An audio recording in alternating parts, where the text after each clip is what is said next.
लखनऊ की बारिश भरी शाम थी। सड़कें पानी से चमक रही थीं और लोग जल्दी जल्दी घर लौट रहे थे। कबीर पुराने बस स्टॉप के नीचे खड़ा बारिश को देख रहा था। उसे बारिश में सुकून मिलता था। तभी एक लड़की भागते हुए वहां आकर रुकी। उसके हाथों की फाइलें भीग चुकी थीं। वो परेशान होकर उन्हें बचाने लगी। कबीर ने तुरंत अपना बैग उसकी तरफ बढ़ाया। इसमें रख लीजिए, कम भीगेंगी, उसने कहा। लड़की हल्का मुस्कुराई। थैंक्स, आजकल अजनबी इतनी मदद नहीं करते।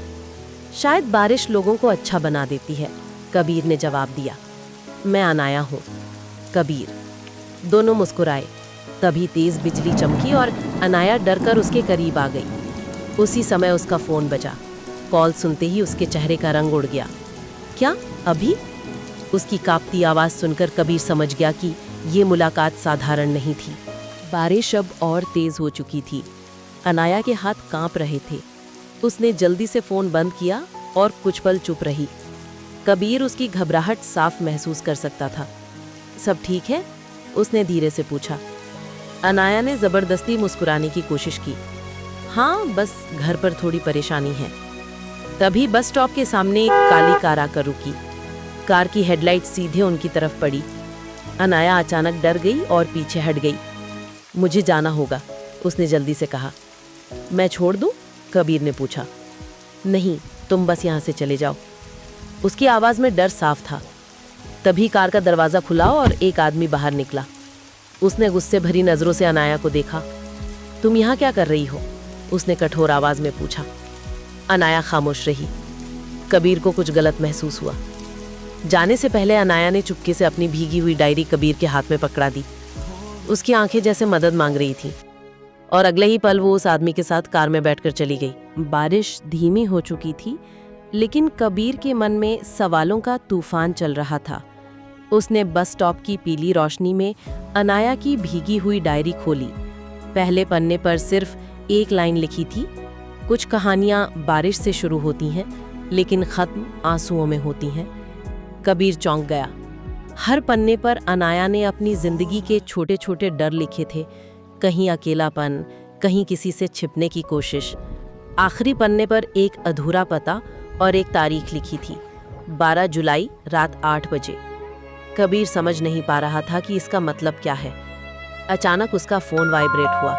अनजान नंबर से मैसेज आया। डायरी पढ़ना मत, वरना तुम भी परेशानी में पड़ जाओगे। कबीर के चेहरे का रंग उड़ गया। उसने तुरंत आसपास देखा, मगर सड़क पर कोई नहीं था।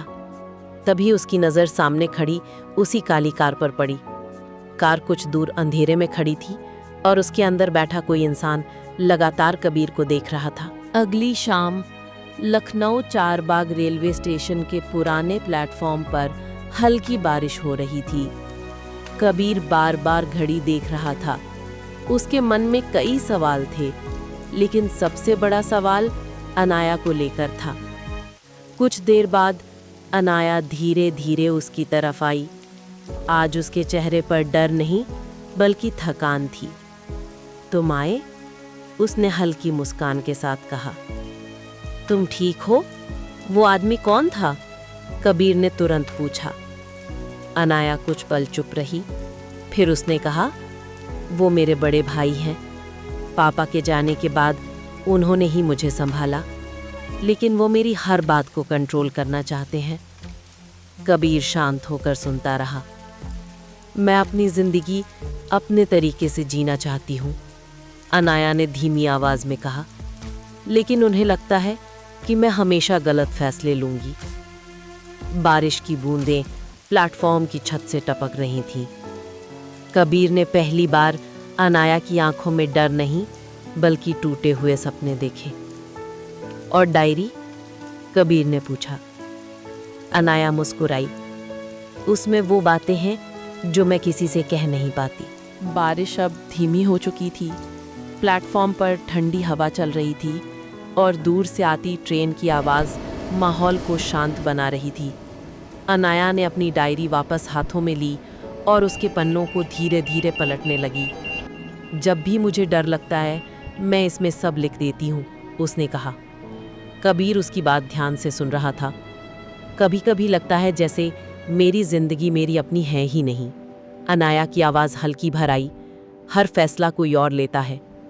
कुछ पल दोनों चुप रहे। फिर कबीर मुस्कुराया और बोला, लेकिन हर कहानी का एक मोड़ होता है। शायद तुम्हारी कहानी का अच्छा हिस्सा अभी शुरू हुआ है।